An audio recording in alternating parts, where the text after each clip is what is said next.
a empezar. Entonces, como les venía diciendo, lo que les he propuesto es que primero se vea fuerza y después de aceleración. Y con fuerza se pueden hacer algunos ejercicios que no necesitan de aceleración, simplemente se desliza o no se desliza. Y de paso nos queda bien la fuerza de rozamiento. Y si nos queda bien la fuerza de rozamiento, ya ganamos la mitad de lo que tiene que ver con fuerzas. Entonces, la siguiente parte es aceleración, ¿no?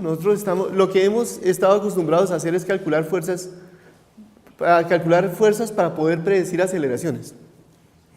Eso entonces yo se los propongo que lo hagan como una segunda parte, que primero hagan se desliza o no se desliza y fuerza de manera cualitativa. Y después sí aceleración. Entonces aceleración va a ser el tema de hoy. Entonces, ¿cómo construir el concepto de aceleración?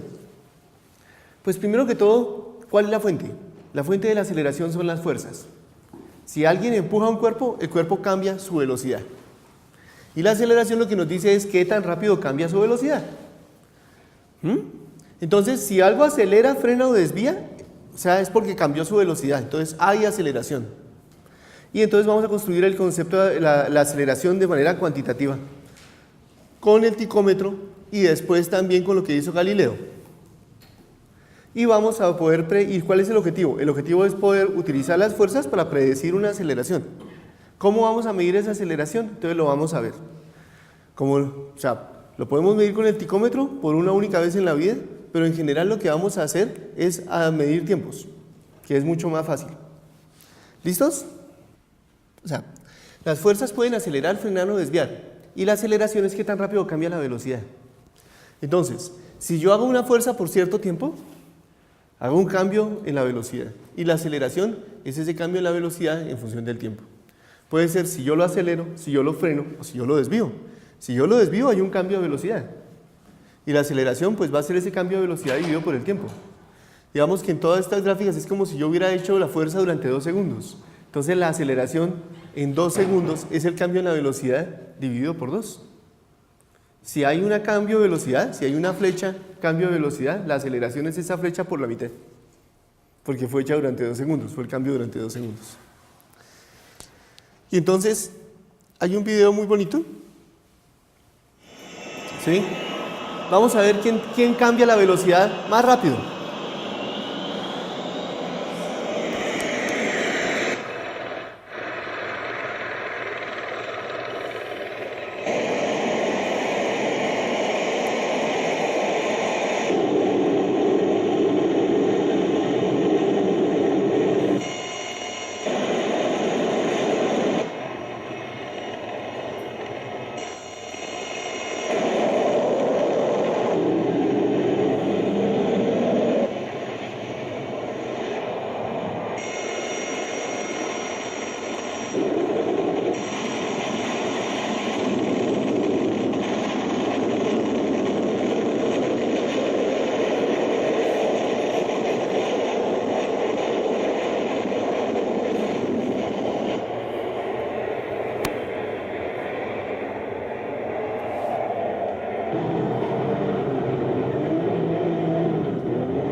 Bueno.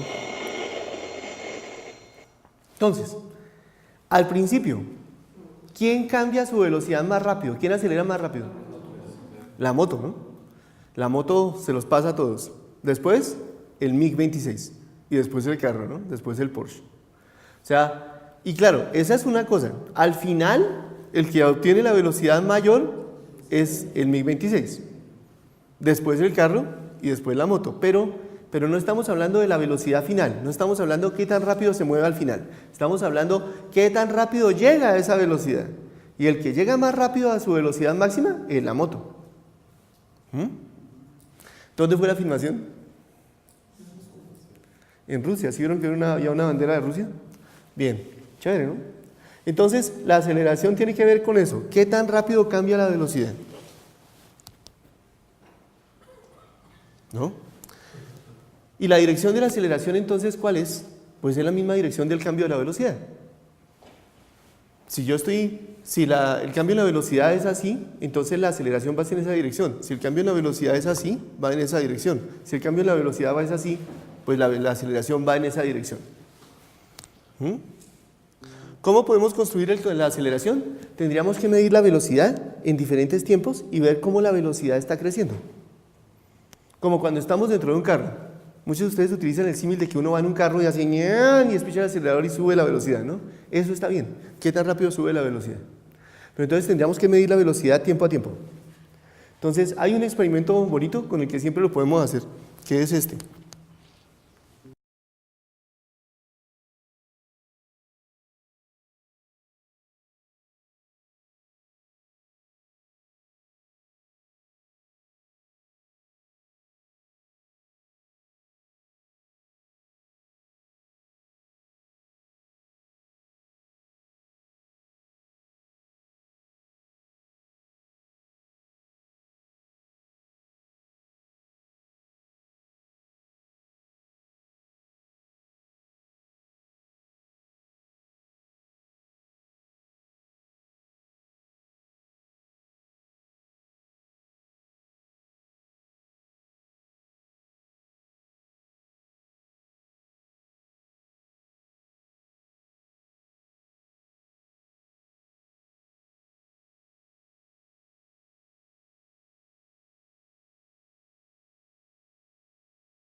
Ok, bueno. Entonces, les contaba que cuando yo era estudiante de la carrera, teníamos unos ticómetros igualitos a ese que mostraron en Bolivia. ¿Sí? O sea, hecho con un motorcito y no sé qué, y uno lo puede hacer y funciona perfecto. Después, hace como 10 años, compramos unos Pasco que eran la misma cosa, solamente que hacía ta a un 40avo de segundo o un décimo de segundo y uno podría cuadrar eso. Ahora tenemos estos que son con papel termoeléctrico, o sea, con papel termostático, como los que se usan en las cajas registradoras. Y entonces lo que hace es un arco. Y el montaje es el mismo de siempre. Entonces, si podemos ver de pronto acá el montaje, es la misma cosa, ¿no? O sea, tenemos un carrito, tenemos una masita, allá. Digamos que le ponemos una masita, por ejemplo, de 50 gramos, entonces eso completa 55 gramos. Lo ponemos acá, encendemos. Y listos, ¿no? Entonces, como este es papel termostático, entonces ahí quedan las marcas. Y eso fue todo. Y con las marcas, entonces, ¿uno qué hace? Pues la idea es que como eso está haciendo, en este caso, a un 60avo de segundo, o sea, 60 veces por segundo. Entonces, el tiempo entre cosita y cosita es un 60avo de segundo. Y eso se va viendo así, ¿no? O sea, ustedes van viendo que las distancias entre los puntos son cada vez más grandes, cada vez más grandes. Entonces, ¿esa distancia qué es? Es el cambio de la posición que hubo en un poquito de tiempo. O sea que eso es una medida de la velocidad. Entonces, lo que ustedes están viendo es que la velocidad crece, crece, crece, crece, ¿no? Entonces, ¿qué hacemos con eso? Pues hacemos una gráfica de velocidad contra tiempo. Y si hacemos un dibujo de velocidad contra tiempo, vamos a ver una línea recta. Y la pendiente de esa línea recta va a ser la aceleración. O sea que esta es una forma de medir la aceleración. Claro, ustedes también pueden medir las distancias y si miden las distancias se van a dar cuenta que eso sube como una parábola, ¿no? Pero vamos a hacerlo de otra manera. Vamos a utilizar esto simplemente para medir la aceleración. Entonces, antier me estuve divirtiendo y aquí tengo una cantidad de papelitos, ¿sí? Y de esos papelitos he tomado las medidas y se los voy a mandar a ustedes para que ustedes hagan entonces el informe de laboratorio. Entonces cada uno va a recibir un Excel con esto. Tranquilos que ese no va a ser para dentro de 8 días, va a ser para dentro de 15 días, en plena Semana Santa. Bien. Entonces, ¿cuál es la idea? Tengo estos datos. Esos son los datos, por ejemplo, que medí en una cinta. Está en milímetros. O sea, que hacia ojo yo dije que eran como 2.3 milímetros o cosas así. La verdad eso no importa tanto. Lo pueden hacer en puros milímetros, porque si son muchos se repiten. O sea, si es 3, 3, 3 y después sube 4, 4, 4, 5, 5, 5, eso es lo que a uno le importa. Y entonces, el tiempo es un sesentavo de segundo. Entonces aquí voy a colocar cuánto es el tiempo. Y aquí el cambio en el tiempo. Aquí voy a colocar la posición. Entonces esto es el cambio en la posición. Y aquí yo puedo colocar entonces, por ejemplo, la posición. ¿Cierto?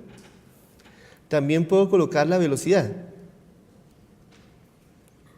Y también, y con eso, digamos, voy a tratar de sobrevivir. Entonces, ¿qué hago? Este es el intervalo de tiempo, que es un sesentavo de segundo para las medidas que estoy haciendo. Entonces, yo voy a decir, por ejemplo, que el siguiente es lo mismo. Es igual a este. Aquí voy a colocar cuánto tiempo ha pasado. Entonces esto era t igual a 0, entonces voy a decir que este tiempo es igual al tiempo anterior más el cambio en el tiempo. Y voy a hacer que este sea igual, ¿no? Este es cuánto cambió su posición en ir del anterior tiempo a este. Esto es cuánto cambió de ir del anterior tiempo a este. ¿Cuál es la posición? Entonces, es igual a lo que teníamos antes, más cuánto cambió en el último tic. Si yo copio, entonces, tengo esto. Y ahora, si quieren, ¿cuál es la velocidad? Pues la velocidad simplemente es, empieza en 0, ¿no? Porque voy a empezar del reposo, y esto es igual a cuánto anduvo dividido por cuánto tiempo pasó. Y eso será en milímetros por segundo. ¿Listos? ¿Sí está claro? ¿Alguna pregunta? Entonces yo lo hago acá, yo lo copio, digamos, este lo copio acá y me va a decir cuál es la velocidad ahí. Entonces ahora voy a hacer esto. Voy a jalar esto de aquí para abajo.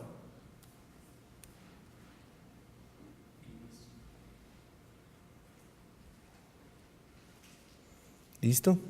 Y voy a jalar esto de aquí para abajo.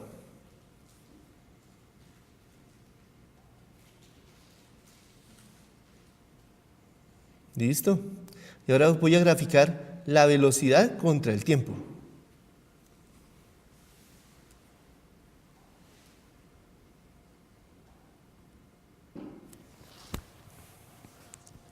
Entonces se ve así, ¿no?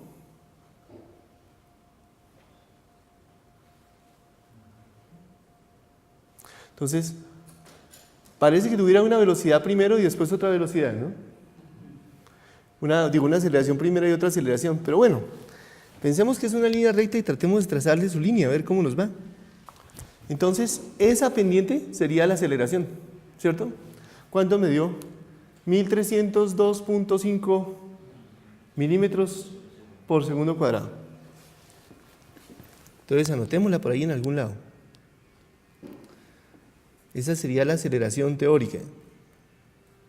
Digo, la aceleración experimental. La aceleración experimental sería 1302.5 milímetros por segundo cuadrado. ¿Listos? Entonces lo que estoy haciendo es medir. Yo aquí lo hice con diferentes masitas y cada cosa, a cada uno le van a tocar unos datos diferentes, entonces para que se diviertan. ¿Listo? Ahorita hablamos de qué tiene que traer el informe. Entonces, tenemos los datos experimentales. ¿Cómo podemos calcular esos datos? Pues, ahora sí, calculémoslo con las fuerzas. ¿Qué teníamos antes? La segunda ley de Newton, como la definimos, es que el cambio en la velocidad, bueno, incluso aquí está mejor, bueno, ya lo hicimos de otra forma, ¿no? Que el cambio en la velocidad es igual a fuerza por delta t sobre la masa. Hemos dicho que el cambio en la velocidad es la fuerza por delta t sobre la masa, ¿cierto? Si yo divido por ambos lados con respecto a delta t, ¿qué pasa? Si divido a ambos lados, tranquilo, por delta t, ¿sí? Entonces tengo, ¿no? Tengo que el cambio en la velocidad, dividido por el tiempo que pasó es igual a la fuerza sobre la masa. Y entonces, ¿qué es el cambio en la velocidad por el tiempo? Es la aceleración, ¿no? ¿Listo? Entonces, ¿cómo podemos predecir la aceleración? Pues calculando la fuerza y dividiendo por la masa. La fuerza total, ¿no? Entonces, eso lo sabemos hacer. Entonces, a ver, hagamos aquí el cálculo. Si yo tengo que esa es la aceleración del carrito, ¿no? Puesto para el otro lado. Y que el carrito tiene una masa m mayúscula y la pesita tiene una masa m minúscula, entonces, ¿cómo hago esto? Primero que todo, dibujo las fuerzas. O sea, identifico qué fuerzas se están haciendo. Y por eso es muy importante primero hacer la parte cualitativa. Si los estudiantes no son capaces de encontrar cuáles son las fuerzas y ponerlas en la dirección correcta, no van a poder calcular aceleraciones. Entonces, por eso primero cualitativo. Si ponen fuerzas que no existen, ¿sí? Si ponen fuerzas de reacción, si ponen fuerzas que es que esta es la fuerza de reacción a la que yo hago, o cosas de ese estilo, entonces no les va a salir nunca. Si en la vaina de la bandeja ponen la fuerza de fricción hacia atrás y no hacia adelante, no les va a salir. Entonces, primero la parte cualitativa es la importante. Y ahora sí, que vamos a calcular aceleraciones y ya sabemos qué es, entonces la parte cuantitativa. Entonces, miramos cuáles son las fuerzas, ¿no? Entonces las fuerzas son esas. La normal, el peso, no hay fricción, porque tiene rueditas, o por lo menos es muy chiquita. La tensión de la cuerda, el peso hacia abajo. Entonces, ¿cuáles son la suma de fuerzas para el primer cuerpo? Tensión es igual a masa por aceleración, ¿cierto? O sea, la suma de las fuerzas en dirección X debe ser igual a masa por la aceleración en X. No necesitamos calcular la normal ni el peso para aquí. Entonces, la tensión debe ser igual a la masa grande por la aceleración. ¿Qué pasa con el cuerpo de abajo? El peso menos la tensión debe ser igual a la masa pequeña por la aceleración. Listo. Entonces, para eso son los diagramas de cuerpo libre, para poder calcular suma de fuerzas igual a masa por aceleración, en una dirección o en la otra. Después de que tenemos eso, ¿qué hacemos? Sumamos. Entonces, el peso del chiquito es igual a la suma de las masas por la aceleración. Entonces yo puedo despejar la aceleración. Entonces la aceleración va a ser g sobre por la masa del chiquito sobre la suma de las masas. Fíjense que para poder hacer esto, los estudiantes tienen que saber despejar, tienen que tener unas habilidades de despejar ecuaciones y simplificar ecuaciones de primer orden. Entonces, ¿qué es lo que pasa en la realidad? Que ninguno sabe, aunque se supone, bueno, muy poquitos, aunque se supone que eso lo vieron, no lo saben. Entonces, les toca hacerlo. Entonces, una forma es que si no tienen abstracción, lo hagan con puros números. O sea, que la masa es tanto, que el G es tanto, que reemplacen, ¿no? Entonces, ahí ya. Entonces, con eso, pero no sabemos cuánto es la tensión y no sabemos cuánto es la aceleración.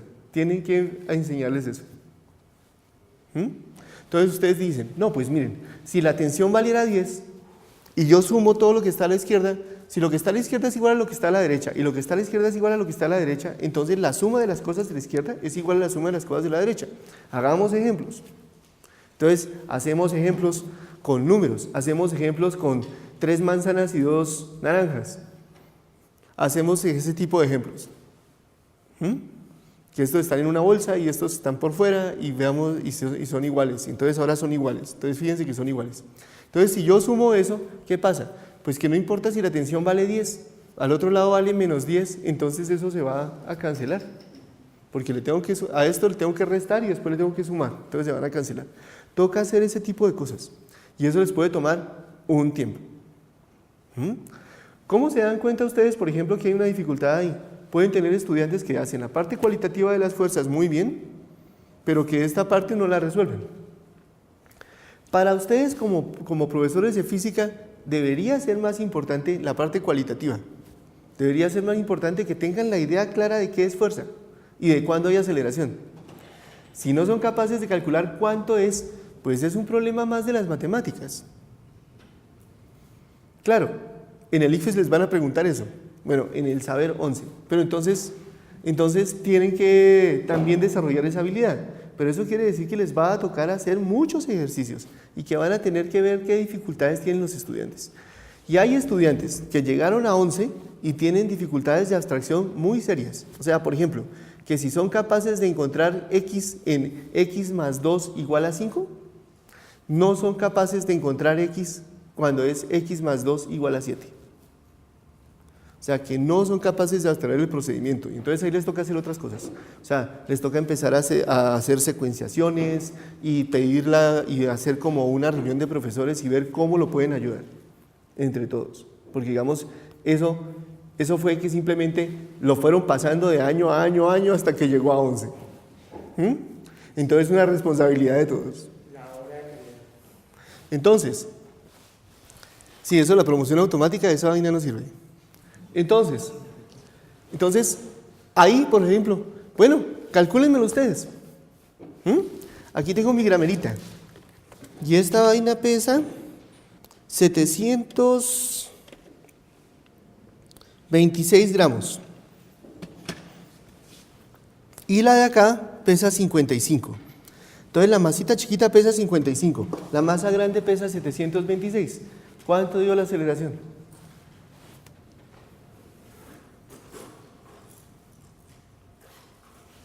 A ver quién me contesta primero, si alguien de Valledupar o alguien aquí de Bogotá. ¿Le damos un punto a Valledupar o un punto a Bogotá? Los estudiantes son felices trabajando por puntos. Si ustedes los dividen en grupitos en 4 grupos y entonces, a ver, entonces ¿quién resuelve este problema? Tun, ¿quién resuelve este problema? Plan, ¿no? Yo quiero milímetros por segundo cuadrado. Milímetros. Quiero milímetros por segundo cuadrado, porque yo medí milímetros por segundo cuadrado. ¿Sí? ¿No puede repetir, por favor, el valor de la masa? Claro. La masa chiquita eran 25 gramos y la masa grande eran 216. O sea, la masa chiquita eran 25 gramos y la masa grande eran 216. Listo. Con esos datos, ¿cuánto les da la aceleración? Entonces, la aceleración les da 1017. Eso. Milímetros sobre segundo al cuadrado. Listo. Venga a ver si pongo las animaciones correctamente. ¿Sí? ¿Les dio 1017? ¿Sí? ¿Cómo les dio en Valledupar? ¿Bien? ¿También les dio 1017? ¿Listo? Ok, entonces ahora miremos cómo era nuestro Excel. Cuando yo lo hice con esa... Aquí nos dio 1302, ¿no? Entonces la A teórica, ¿cuánto fue? 1017. Entonces, ¿cuánto fue nuestro error? Entonces, ¿cómo se calcula el error? Entonces, el error se calcula depende. En este caso, tenemos que pensar, o sea, el error se calcula algo que estoy aproximando sobre algo de lo que tengo certeza. O sea, ¿cómo se aleja lo que estoy aproximando de lo que tengo certeza? Y aquí está la cosa interesante. ¿Ustedes qué creen que es lo cierto? ¿Cuál de esos dos datos es el cierto? ¿Cuántos votan por el teórico? Aquí votan 1, 2, 3, 4, 5, 6 por el teórico. En Valledupar, ¿cuántos votan por el que el teórico es el cierto? 1, 2, 3, 4, 5, 6, 7, como 8 también. ¿Quiénes votan por el experimental? Que el experimental es el cierto. Pues miren, lo que nosotros hacemos como físicos es tratar de predecir cómo se comporta la naturaleza. Entonces, ¿quién es cierta? La naturaleza. Los que estamos equivocados somos nosotros, que hacemos un modelo de pronto que le falte algo. Entonces, ¿nosotros qué hacemos? Hacemos un modelo lo más sencillo posible. Decimos, mire, aquí lo importante es esto. Mi olfato me dice que esta cosa es importante tenerla en cuenta, pero esto no. Entonces, por ejemplo, aquí yo no tuve en cuenta la fricción. Pero aún así la aceleración me dio más grande. ¿Será que de pronto el ángulo era diferente de cero? El experimento está bien. En mi modelo teórico, de pronto faltó meter un ángulo diferente de cero. Entonces, lo que está mal normalmente es el modelo teórico. Nosotros con la teoría tratamos de aproximarnos a la realidad. Si lo ven de esa manera, entonces el que tiene el error es el teórico y el que tenemos certeza es el experimental. O sea que yo debería calcular teórico menos experimental sobre experimental por 100%.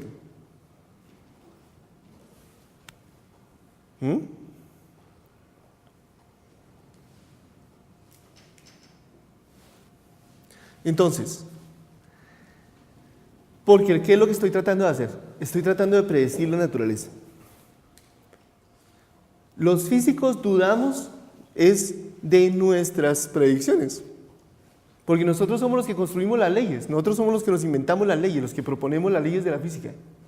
Entonces, si la ley no funciona, ¿qué hacemos? Si nuestra teoría no funciona, ¿qué hacemos? Cambiamos la teoría. Decimos, no, es que yo no tuve en cuenta un ángulo. Venga, a ver, voy a poner una plomada, voy a ver qué ángulo tiene esta mesa. Y de pronto sí tiene un ángulo.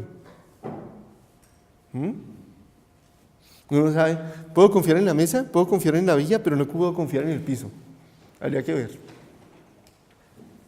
Ahora, esto no quiere decir, no me lleva a concluir que hay un ángulo. Para yo poder mostrar que hay un ángulo, tendría que hacer mediciones y mostrar que hay un ángulo.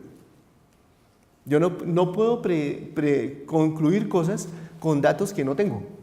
Es como cuando ustedes dicen, por ejemplo, que una masa con un resorte, la masa empieza a oscilar y de pronto se frena.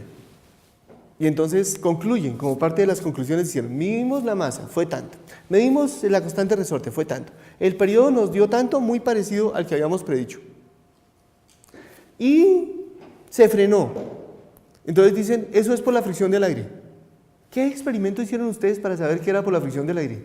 Cogieron la masita con el resorte y lo hicieron en el aire y lo hicieron también en una cámara de vacío y se dieron cuenta que en la cámara de vacío no se frenaba. ¿O lo llevaron a la luna y un astronauta mostró en la luna cómo eso no se frenaba? Pues les cuento una cosa, en la luna y en la cámara de vacío también se frena, porque no es la fricción del aire. Es que hay un desfase, hay un desfase entre la oscilación de la fuerza y la oscilación de la posición. Y entonces eso hace que por cada ciclo, en el gráfico fuerza contra posición, en cada ciclo haya un área que se pierde. Esa es una energía disipada en forma de calor. Si ustedes le hacen muchas veces al resorte, se van a dar cuenta que se calienta. Entonces fíjense que ustedes ponen una conclusión que además está equivocada sin tener ningún dato que la soporte. Y eso es súper común, ¿no? Entonces, en las conclusiones uno tiene que poner solamente cosas que pueda derivar de los datos que tiene. A partir de estos datos yo digo tal cosa. Ahora, después puede decir, y puede ser que se haya frenado por la fricción del aire, pero nos tocaría hacer unos experimentos después y eso sería tema de un futuro trabajo. Porque uno en las conclusiones siempre pone posibilidades de lo que va a pasar después. Entonces, así se calculan los errores, ¿ok? Teórico menos experimental sobre experimental. Eso es bien importante porque le da a los niños la idea de que lo que nosotros hacemos con física es aproximarnos, es tratar de predecir la naturaleza. Y entonces, ¿quiénes inventan las leyes? Nosotros. Es curioso, pero bueno, yo estudié física y también estudié ingeniería. Los ingenieros, ¿sí?, Pues no creo tener el derecho de llamarme ingeniero porque nunca hice la tesis. Pero digamos, los ingenieros confían es en la ley de la física. ¿Sí? Eso es para ellos lo que está bien. Y fíjense que no. Pero eso depende de en qué momento el ingeniero dice eso. Eso lo dice cuando está como en cuarto semestre o sexto semestre. Cuando se enfrenta a la realidad, se da cuenta que la realidad es muchísimo más complicada y que todas las teorías que ha aprendido son solo aproximaciones, que le dan una idea de lo que es. Pero, por ejemplo, y hay muchas cosas a las cuales no conocemos teoría. Por ejemplo, no conocemos cómo funcionan los suelos. No hay una teoría física que diga, si los granitos que forman un suelo son de esta forma y son de estos tamaños, y eso tiene tanta agua, entonces el suelo se comporta así y se va a hundir así y se va a rodar en este momento. No existe una teoría para eso. O sea, la física, la frontera del conocimiento no solamente está en los agujeros negros y en el LHC. Hay cosas de todos los días que no conocemos bien, como por ejemplo cómo fluye la salsa de tomate. Hay cosas que no conocemos. Qué bien, ¿no? O sea, hay mucho por hacer. Bueno, entonces,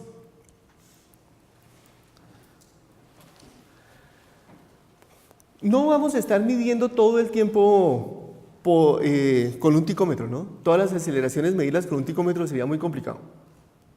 Esto se hace solo una vez. ¿Qué otra cosa se puede? Ahorita les voy a mostrar qué otras cosas se pueden hacer con el ticómetro y que va a ser parte de su informe de laboratorio, pero entonces ahora veamos otra forma de hacerlo. Y esta forma es bien vieja. El primero que la propuso fue Nicolás Oresme, que era profesor en la Universidad de París, en 1300, más o menos en 1350. Y entonces, a ver, él sacó en 1356 su doctorado y entra como gran maestro del Colegio de Navarra. ¿Y entonces dónde quedaba el Colegio de Navarra? ¿En Navarra? No. Las universidades medievales eran de la siguiente manera. No eran un campus como el campus aquí de la Nacional o como el que se está construyendo en Valledupar. Era una cantidad de edificios dentro de la ciudad. Cada edificio era financiado por un rey o por una ciudad. El rey de Navarra tenía una casita financiada en la Universidad de París. Entonces eso se llamaba el Colegio de Navarra. Y adivinen quiénes iban a estudiar allá y a vivir allá y a dormir allá. Los hijos de los ricos de Navarra. Y también otra gente que dejaba de entrar, ¿no? La Sorbona, por ejemplo, era uno de los colegios de la Universidad de París. Y hoy en día es una de las universidades de París, ¿no? Hay París 1, París 2, París 3, París 4, París 5, París 6, París 7, París 8, París 9, París 10. Entonces, una de esas es la Sorbona. Bien, entonces en esa época este hombre propuso la siguiente idea que era revolucionaria.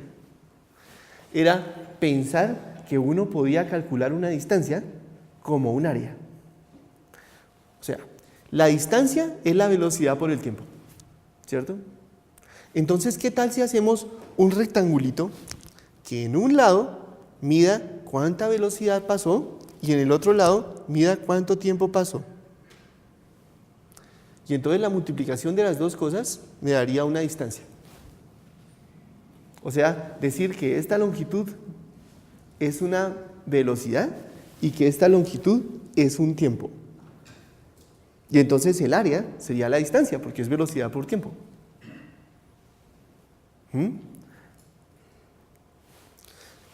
Entonces, fíjense que lo que está haciendo es, por primera vez en la historia de la humanidad, hacer la representación gráfica. Esa cosa que nos cuesta tanto trabajo enseñársela a los estudiantes, que tuvimos que estar trabajando, que hablamos en la primera clase de cómo dibujar el eje del tiempo como un eje, ¿no? Entonces hay que recordar eso, y entonces ahora vamos a dibujar también que el eje sea velocidad, y entonces que los cuadraditos son velocidades, las longitudes son velocidades. Entonces, si esta es una longitud, es una velocidad, y esta longitud es un tiempo, la multiplicación de las dos, esta área, es una distancia recorrida. Eso se lo inventó Oresme. Y además de eso, él propuso una cosa que se llama el teorema de la velocidad media de Merton, que es la siguiente. En esa época ya estaban pensando que cuando una cosa cae, la velocidad va creciendo con el tiempo, y que va creciendo linealmente con el tiempo. Entonces hacían estos dibujitos, pensaban, esta es la velocidad y este es el tiempo, y el tiempo va creciendo. Hoy en día nosotros pondríamos ejes, ¿no? Pero en esa época los ejes no se habían inventado. Me quedó mal el dibujo, algo pasó y entonces la velocidad está como borrada, pero eso era un eje. Entonces, la velocidad y el tiempo otro eje, ¿no? Un eje hacia arriba y un eje así. Y fíjense que si yo lo dibujo de esta manera, pues eso es simplemente lo que estamos acostumbrados. Que no sé qué fue lo que pasó acá. Entonces, si yo grafico ejes acá, que este sea el eje de la velocidad y que este sea el eje del tiempo. Si lo ponemos de esta manera, es el mismo dibujo de la época. Fíjense que ahí sí lo identificamos. Y entonces ellos sabían que la velocidad crecía linealmente con el tiempo. Entonces, ¿cuál era la idea? La idea entonces es cuál es el área que recorre. Entonces, el área que recorre debe ser que si se mantuviera la velocidad un poquitico, sería un cuadradito chiquito. Pero después la velocidad más grande sería un rectangulito más grande, que sería el área debajo de la curva. Pero la idea es que eso sería igual, sería esa área, y que esa área es igual a la que se recorrería si el cuerpo fuera con la velocidad media. ¿Sí se dan cuenta? Por eso se llama el teorema de la velocidad media. O sea, esto es así. El área debajo de la curva es la distancia que recorre. Y ustedes siempre la han construido de la misma forma, ¿cierto? Con rectangulitos y tal cosa y tal. Háganlo así, síganlo haciendo así. Pero entonces ahora cuéntenle a los estudiantes que fíjense que eso es lo mismo que el área del rectángulo, ¿sí? Porque yo cojo ese triángulo, lo pongo aquí abajo, queda así. O sea, es igual al área del rectángulo que tiene con una velocidad constante, donde la velocidad vale el valor medio. O sea, entre el mínimo que valió, que fuera 0, y el máximo que tuvo. Entonces, a ese valor medio, el área de abajo, o sea, la distancia recorrida es la misma que habría recorrido si hubiera tenido una velocidad constante igual al valor medio. La mitad entre el mínimo que tuvo, que era 0, y el máximo que tuvo, que fue cuando terminó la caída. Eso no solamente vale para eso, también vale si la velocidad inicial es diferente de 0. Si la velocidad inicial es diferente de 0, entonces, si la velocidad inicial es diferente de 0, arrancó de esta velocidad inicial, terminó en esa velocidad final, la velocidad media es ahí, el área que recorre, el área debajo de la curva es la distancia que recorre. Y entonces fíjense que si ustedes quitan ese triangulito de acá y lo ponen acá, esa área sigue siendo la misma de una velocidad media. ¿No? ¿Qué pasaba? Fíjense, esto es por ejemplo una traducción en inglés del libro de Oresme. ¿Sí? Y son los mismos dibujitos. Y ahí entonces llegamos a Galileo. Galileo estaba de acuerdo con eso de que la velocidad debía crecer linealmente con el tiempo, pero no podía medir velocidades, menos aceleraciones. No había ticómetro.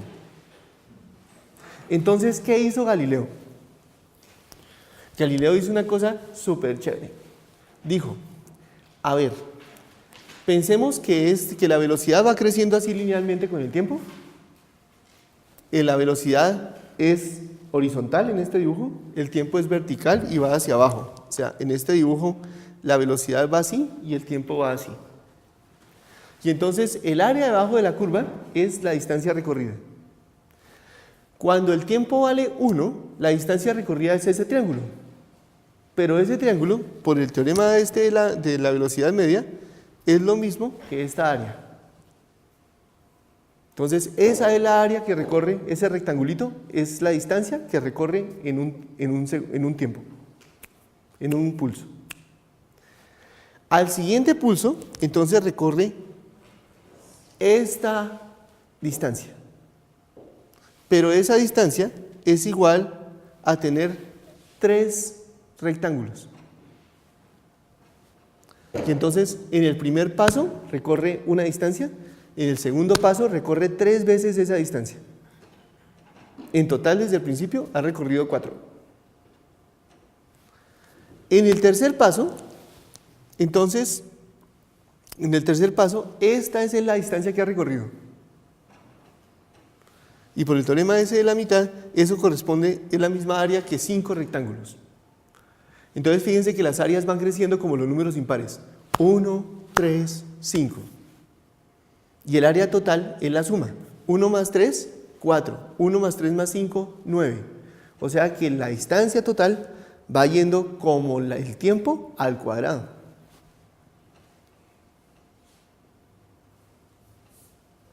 ¿Ven? Y entonces, ¿qué hizo Galileo después de que tenía esa idea? La puso a prueba. Hizo un experimento y miró si le daba. Y el experimento que hizo fue un plano inclinado. Él decía, yo no puedo medir tiempos tan rápido en la caída de algo, ¿sí? Si algo cae así, yo no soy capaz de medir el tiempo. Pero si yo lo hago sobre un plano inclinado,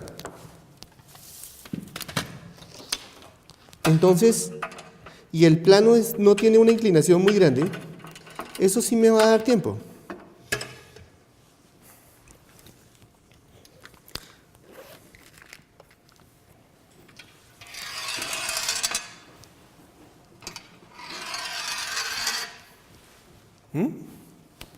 Entonces, usamos una inclinación bien chiquita.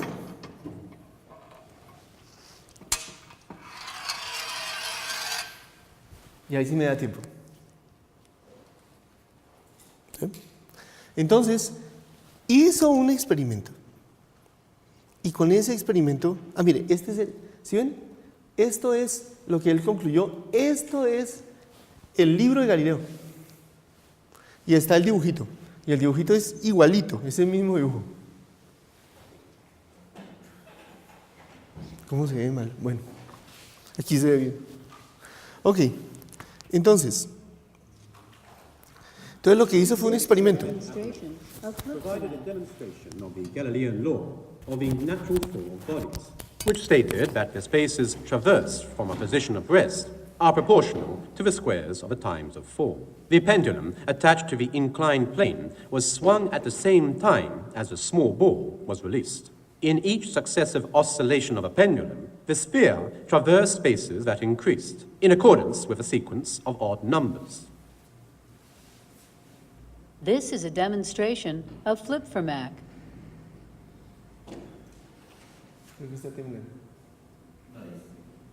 In the first oscillation period, the sphere traversed a given interval from its rest position. In the second period, it traveled 3 spaces. In the third period, 5 spaces. In the fourth period, 7 spaces, and so on. It follows that the sphere traverses 4 spaces in 2 periods from the rest This is a position. demonstration of 9 spaces Flip-Fermat. in 3 periods, 16 spaces in 4 periods, and so on.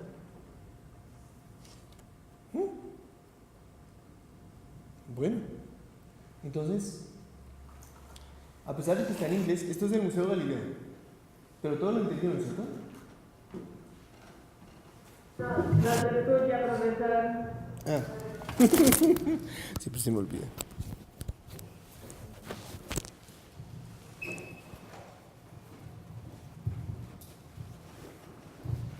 Listo, ¿ya me escuchan? Entonces fíjense que a pesar de que... gracias. A pesar de que fue en inglés, de todas maneras se entiende, ¿no? ¿Cómo lo hizo Galileo? Hay gente que... Él dice que lo hacía era soltando agua, ¿no? De un barril y contando cuánta agua caía. O sea, un reloj de agua que se llama clepsidra. Pero no da. O sea, las precisiones que tenía Galileo no lo permiten. Lo que se cree es que él usó música.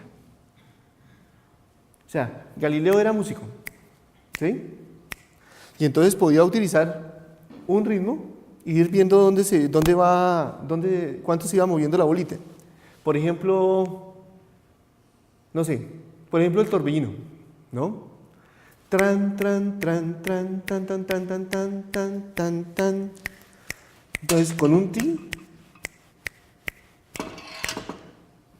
y aquí pongo una cosita para que se golpee. Y veo cuánta distancia ha recorrido. Por ejemplo, tan, tan, más o menos aquí. O sea, 7 centímetros. El siguiente, tan, tan, tan. Tran, tran. Tran, tran. Nada. Tran, tran, tran. Otro poquito. Tran, tran, tran. Más o menos. Entonces aquí está en 90, 120, 20. Bueno, no me dio tan bien. Pero entonces, así es que se supone que Galileo lo hizo. Esta no es la mejor bolita para hacerlo. Tengo una bolita más grande, pero no la traje. Entonces, con eso se puede hacer más o menos bien y funciona. Los que me vieron en Orígenes saben que funcionó. Ok, entonces, lo importante es ir corriendo el topecito, ¿no? No colocar varios topecitos porque cada topecito frena. Al chocar se frena. Entonces, toca es hacer tran, tran, tran, tran, tran, tran. ¿Sí?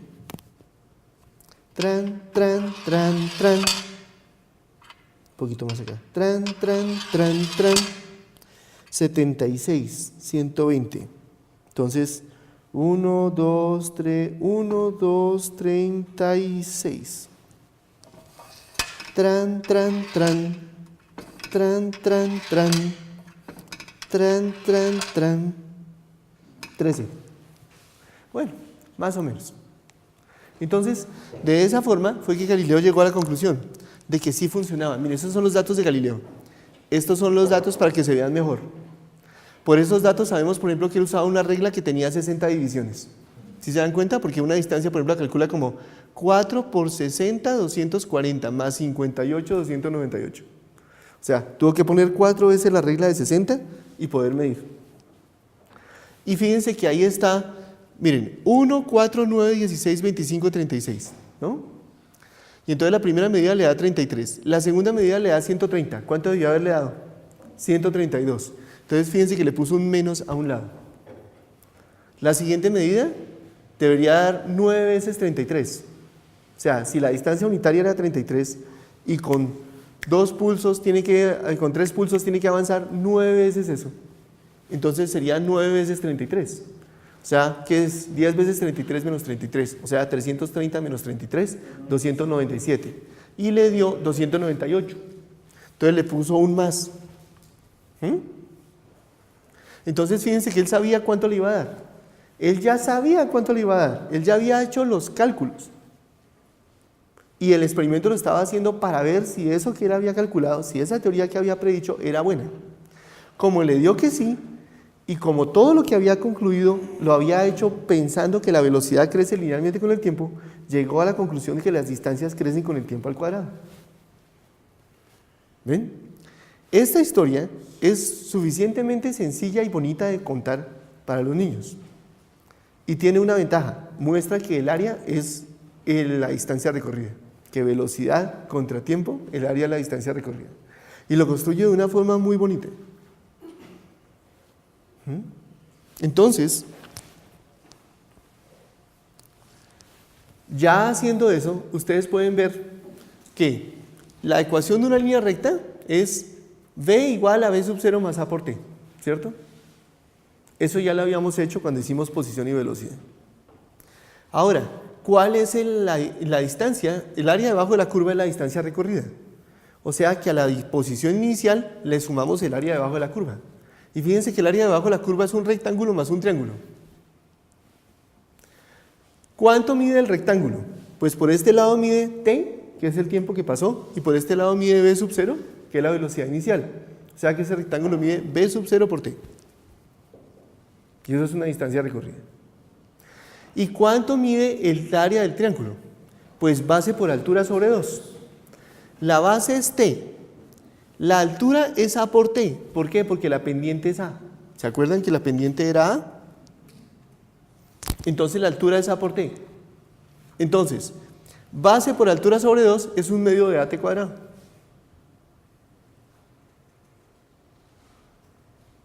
Listo. Y la podemos construir. Eso solamente funciona si realmente ustedes han construido que el área debajo de la curva es la distancia recorrida. Y pues con todo este cuento de Galileo y tal, la pueden construir. Y claro, hay que hacer el experimento y que salga bien, ¿no? Hay que usar una bolita grande. ¿Por qué hay que usar una bolita grande? ¿Tiene más masa? Entonces, la fuerza de fricción va a cambiar su velocidad menos. Aunque necesitamos que haya fuerza de fricción para que ruede. Y de todas maneras la aceleración no va a ser la que tendría si desliza. Va a ser menor, pero de todas maneras lo importante es que la aceleración sea constante. Si tiene una masa grande, cualquier desperfecto que haya por acá la va a afectar menos. Bueno, listo. Entonces, ¿qué otras cosas? Entonces, ¿cómo hacemos para predecir, para medir aceleraciones? Pues lo que les propongo es que hagan muchos experimentos en los cuales ustedes pueden utilizar efectivamente diagramas de cuerpo libre y predecir la aceleración. Y ustedes conocen varios de esos. O sea, por ejemplo, uno de los más conocidos es la máquina de Ahu, ¿cierto? Ustedes tienen una masa y otra masa y suponen que la aceleración va en estas direcciones. Entonces, ustedes calculan las fuerzas. Sobre cada uno es el peso y el torque es la tensión es de acuerdo, es la misma para ambos. Para la masa de la izquierda tenemos que la tensión menos el peso es igual a la masa por aceleración. Para la derecha tenemos que el peso menos la tensión es igual a la masa por aceleración. Suponiendo que esta masa mayúscula es más grande que la masa minúscula que es más chiquita. Y entonces si ustedes despejan, les da que la aceleración es proporcional a la resta de las masas sobre la suma de las masas, ¿no? ¿Cierto? Eso lo han hecho quién sabe cuántas veces. Entonces hagámoslo. Entonces cojamos por ejemplo una polea, cojamos una masita, por ejemplo esta que tengo acá, pasémoslo a través de la polea.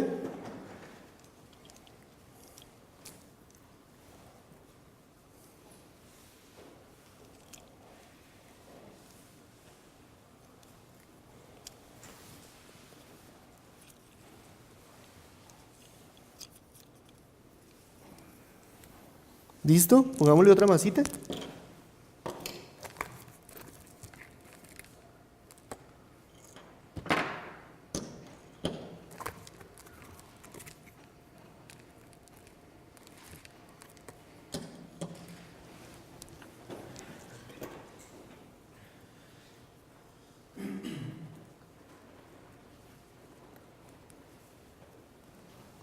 ¿Listo?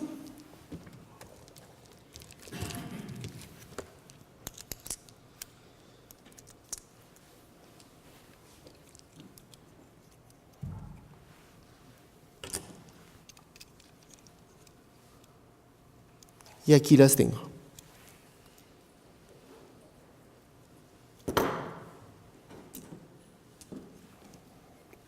Bien. Entonces,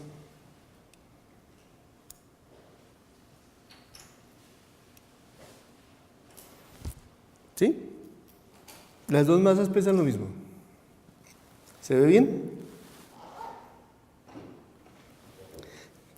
Entonces, si está quieto, sigue quieto. Ahora, si se está moviendo, ¿qué pasa? Si se está moviendo, se sigue moviendo, ¿no? Que la suma de fuerzas sea cero no quiere decir que quede quieto. Si se está moviendo, la suma de las fuerzas igual a cero quiere decir que sigue moviéndose a la misma velocidad. Entonces aquí tengo a un lado 205 gramos y al otro lado 205 gramos. Ahora sí, vamos a hacer un desnivel. Vamos a hacer que una de ellas pese un poquito más, 5 gramos.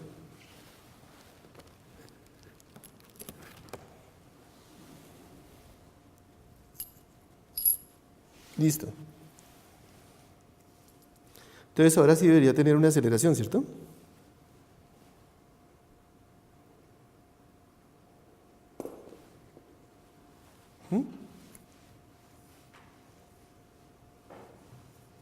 Voy a ponerle otros 5 gramos.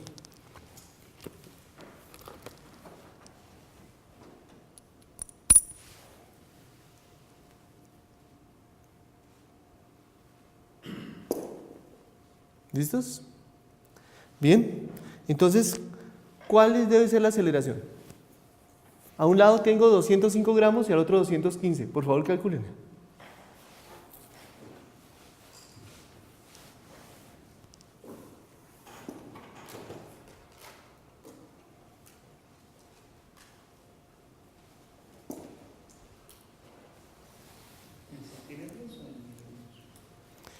En metros al cuadrado por segundo o en centímetros al cuadrado por segundo, como quieran.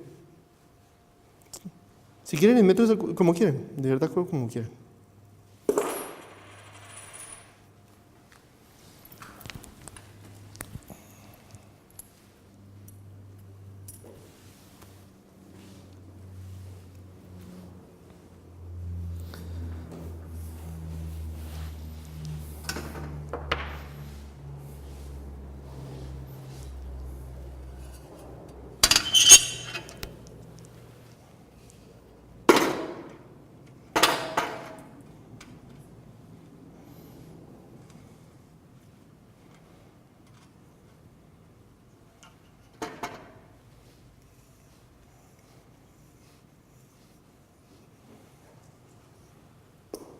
¿Ya? ¿Ya la calcularon? Muy bien.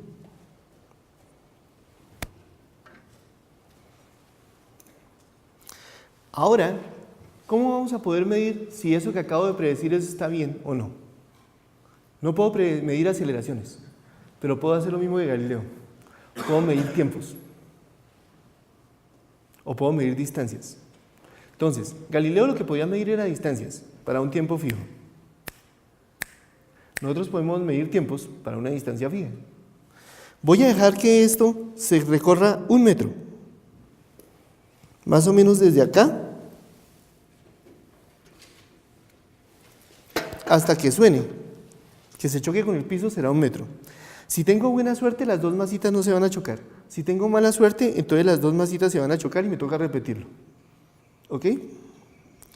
Entonces, ¿cuánto tiempo calculan ustedes que se va a demorar esta masita en recorrer 1 metro?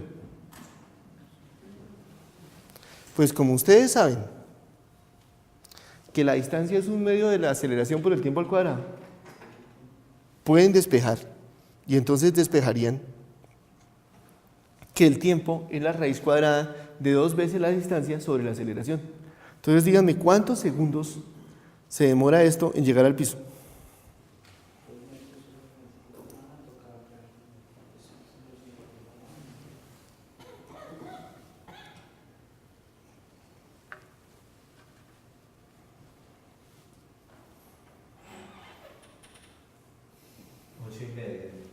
¿11 y medio?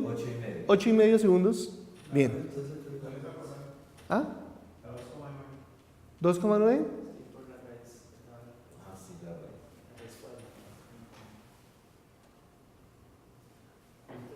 ¿Cuánto les dio? A ver, ¿quién me cuenta allá en Valledupar cuánto les dio? O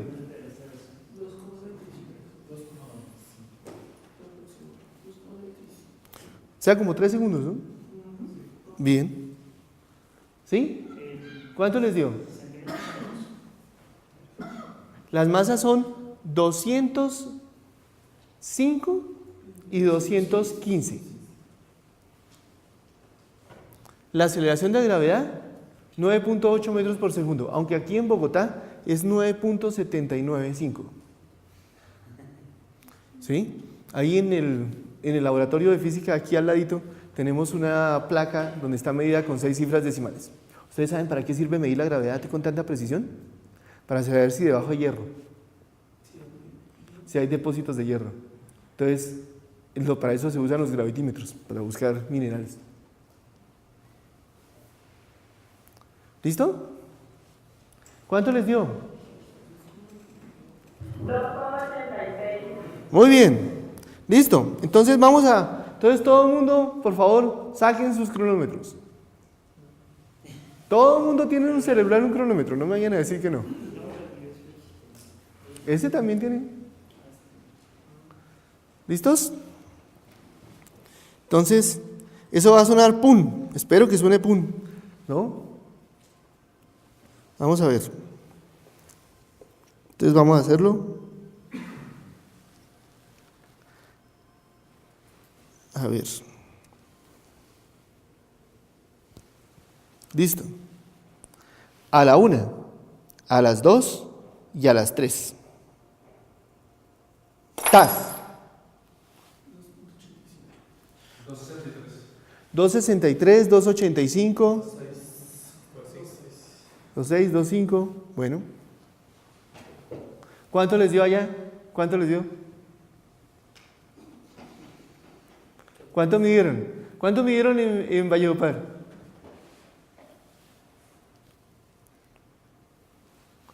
Bueno, no dio mal. ¿No alcanzaron? Tranquilos que eso se repite. ¿Listos? Vuelvan a poner su cronómetro en ceros.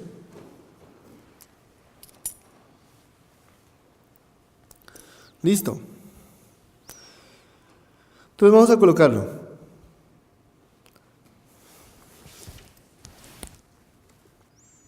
Listo. A la 1, a las 2 y a las 3. Valledupar. ¿Cuánto midieron?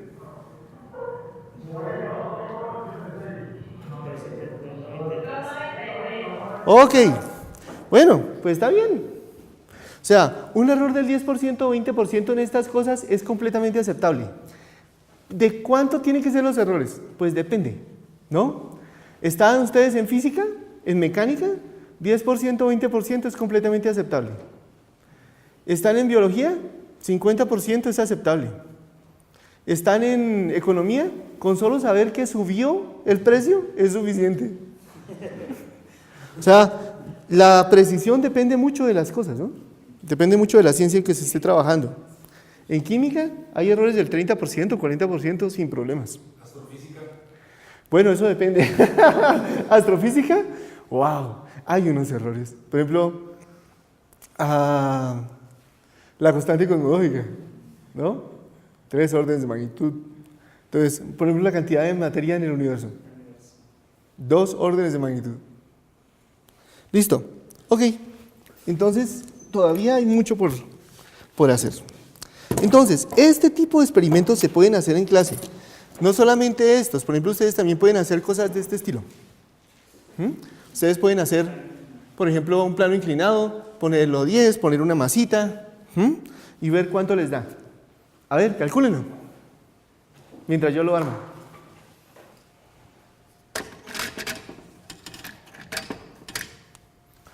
Bueno, entonces, ¿qué hay que hacer, no? Dibujar la fuerza, ¿cierto? Sí. Entonces, escribir la fuerza, la segunda línea de Newton en dirección del plano para la masa grande. Entonces, T menos mg seno t igual a ma, ¿sí? Para la masa chiquita vertical es mg menos t igual a ma. Sumo. ¿Me da esto? Despejo la aceleración. Me da esto. ¿Cuánto les dio la aceleración? Y ahora yo quiero preguntarles, con esa aceleración, ¿cuánto tiempo les da para que recorra medio metro? No mucho, ¿cierto? Listo. ¿Cuánto les dio? 1,2 segundos. ¿Cuánto les dio en Valledupar? Tiempo 1.86. 1,36. ¿Cuánto les da aquí? 1,17, 1,15. Acuérdense, una masa es 55 gramos, la otra es 206. Bueno. ¿Listo? Entonces, vamos a hacerlo. ¿Listos? ¿Todos con sus cronómetros? ¿Ya? ¿Listos los cronómetros? Dejen el papel, el lápiz y cojan el celular.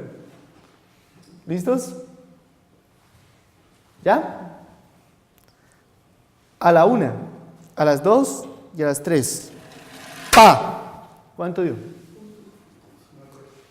Bueno, estamos bien. ¿Ok? Entonces, este tipo de experimentos se pueden hacer con los niños. Muestran algo. ¿Para qué es que uno hace todos esos diagramas de cuerpo libre? Para predecir aceleraciones. Y aquí funcionan bien. Ahora, ¿cuándo funcionan bien? Cuando no hay rozamiento. O sea, en estos experimentos no ha habido casi rozamiento. Ahí salen bastante bien. Si hay fricción, tienen que medir el coeficiente de fricción cinético. Y la primera aproximación es que es igual al estático. O sea, generalmente es un poquito por debajo, ¿no? Pero aún así la cosa no funciona bien. O sea, medir coeficientes de fricción no es muy exacto. Para saber si se desliza o no se desliza, podemos ir muy lejos de la situación límite. Pero para hacer cosas que son dinámicas, que se mueven, entonces sí necesitamos saber exactamente el coeficiente de fricción cinético. Y ese no va a ser tan fácil de calcular. Entonces ahí las cosas, los errores van a ser mucho más grandes, van a ser del 30, 40%. ¿Aquí cuánto fue que dio el tiempo? 1,1 y habían predicho ¿cuánto? 1,18, o sea, fíjense, el error es como del 10%. O sea que estamos muy bien. Bueno, ¿sí? Más o menos midieron igual en Valledupar. Listo. Ok, entonces, ¿qué otra cosa se puede hacer? Se puede utilizar Excel para predecir. O sea, ustedes tienen una posición. Con la posición y la velocidad calculan la siguiente posición. Con la velocidad y la aceleración calculan la siguiente velocidad. ¿Cómo calculan la aceleración? Como la fuerza sobre la masa. Y si ustedes tienen la nueva posición y la nueva velocidad, pueden calcular la nueva fuerza. Y volverlo a hacer, y volverlo a hacer, y volverlo a hacer. Como cuando yo tiré el borrador en la segunda clase. Entonces, eso se puede hacer en Excel. Entonces, vamos a hacerlo. Y digamos que yo aquí tengo el tiempo. Y el tiempo lo voy a medir, por ejemplo, en intervalos de 0.2. Por ejemplo, 0.2, 0.4 y así lo voy haciendo.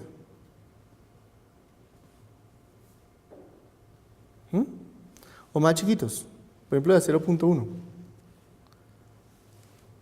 Entonces daría 0.1, 0.2, cojo los dos y los jalo. ¿Listos? Ahora, miro el cuánto tiempo ha pasado. Bueno, el primer tiempo debería ser 0, ¿no? T igual a 0. ¿Cuánto tiempo ha pasado para llegar acá? Desde la última vez. Pues es este tiempo menos este tiempo. ¿Cuál era la posición inicial? Digamos que la posición inicial era x igual a 0. Digamos, ¿cuál era la velocidad inicial? Digamos que la velocidad inicial era 0. ¿Cuál es la aceleración? ¿Cuánto les dio a ustedes la aceleración en metros cuadrados por segundo? Eso, entonces pongamos 0,72 metros cuadrados por segundo. Entonces ahora miren, voy a calcular, tengo la posición inicial, la velocidad inicial y la aceleración inicial. Quiero calcular la siguiente posición. La siguiente posición es igual a la posición antigua más la velocidad antigua por cuánto tiempo pasó en intervalo de tiempo. Es lo que tengo acá. La posición nueva es igual a la posición antigua más la velocidad por cuánto tiempo pasó. Ahora para la velocidad nueva es igual a la velocidad antigua más la aceleración por cuánto tiempo pasó. La velocidad nueva es igual a la velocidad antigua más la aceleración antigua por cuánto tiempo pasó. Ahora, la aceleración. Digamos que es la misma anterior, que la aceleración fuera constante. Si yo ahora cojo esto y lo copio, me va a calcular con los valores anteriores. Si lo copio acá, me va a calcular con los valores anteriores. Si lo jalo, me hace eso de una vez. Grafiquemos, por ejemplo, cómo es la posición contra el tiempo.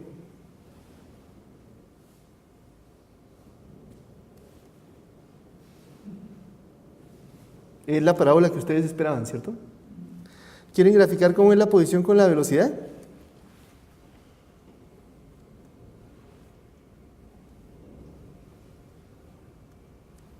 Es la línea recta que ustedes esperaban. Entonces, por ejemplo, ustedes podrían utilizar esto para predecir a intervalos de 1/60 de segundo los tics, las posiciones en la banda del ticómetro. Como ustedes no pueden tener la banda, entonces yo la mido y les mando los datos en Excel. Y ustedes a partir de eso hacen el informe. Pero quiero mostrarles que esto es muy poderoso. Si yo calculara una fuerza, por ejemplo, igual a menos K por X, y digamos que K fuera, déjenme copiar, ¿sí?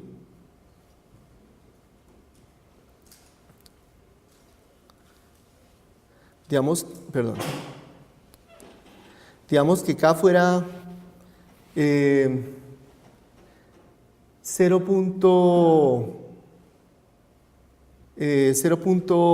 Que fuera 1. Entonces digamos que la fuerza sería igual a menos k por x. ¿Y cuánto sería la aceleración? Sería la fuerza dividida por la masa, ¿cierto? ¿Y cuánto es eso? Sería menos k por x sobre la masa. Digamos que k sobre la masa da 1. Entonces que la aceleración fuera menos la posición.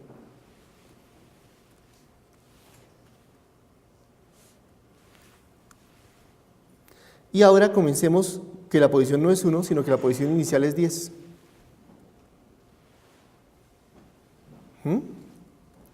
Y hagamos que esto es igual a menos la posición, lo voy a jalar hacia abajo. Voy a hacer a ver un momentico. Voy a hacerlo más pequeño. 0.1 por c. Y me va a tocar extenderlo. O sea, hacerlo mucho más tiempos. Entre más chiquito sea el delta t, es más preciso, ¿no? Ahora grafiquemos la posición contra el tiempo. Esto que estoy haciendo realmente es una simulación usando Excel. Estoy simulando el movimiento. En cada paso de tiempo estoy suponiendo que el paso es lo suficientemente chiquito como para poder pensar que la velocidad es constante. Y entonces si la velocidad es constante, yo puedo calcularla puedo calcular la siguiente posición simplemente como la posición antigua más la velocidad por el delta t. Lo mismo yo puedo suponer que el delta t es tan chiquito que la fuerza es casi constante. Si la fuerza es casi constante, la aceleración produce un cambio en la velocidad que es la velocidad nueva igual a la velocidad vieja más la aceleración por el delta t. Y con eso yo puedo predecir. Hay mejores métodos de predicción, pero este es el más sencillo y este se puede entender. Como dicen los brasileños, da para entender. Entonces, este se puede hacer y con los pelados trabajando en la sala de cómputo funciona bien. Entonces, finalmente, ¿el informe qué debe tener? Bueno, debe tener objetivo, debe tener el montaje experimental y la toma de los datos, el análisis de los datos experimentales para hallar la aceleración, como lo mostramos acá, marco teórico, predicción teórica de la aceleración y cálculo del error, comparar la aceleración teórica con la aceleración experimental, predicción de las posiciones con Excel, como acabamos de hacer, y comparar los resultados con el experimento y los errores, o sea, la posición predicha era tanto y la posición medida fue tanto. Y un par de gráficas mostrando cómo es eso. Cómo es la gráfica teórica y cómo es la gráfica, digamos, simulada y cómo es la gráfica experimental. Tablas de resultados, comparación con el experimento de errores y finalmente discusión y conclusiones. Y lo que les acabo de decir de las conclusiones, ¿no? Debe ser claro y conciso, hacer todo juiciosamente. El objetivo es analizar el movimiento uniformemente acelerado, ver si la velocidad crece uniformemente y medir la aceleración. Ver si los análisis de cuerpo libre pueden predecir la aceleración, ver si la simulación puede predecir las posiciones. Las conclusiones, ¿cuáles fueron los resultados? ¿Qué se obtuvo? ¿Qué otras cosas se podrían hacer en el futuro? ¿Qué obtuve en conjunto? Ojo, no concluir nada que no se pueda deducir a partir de los datos, ¿no? ¿Listos? Entonces, eso es, los tengo que mandar. Nos vemos la próxima clase. ¿Sí?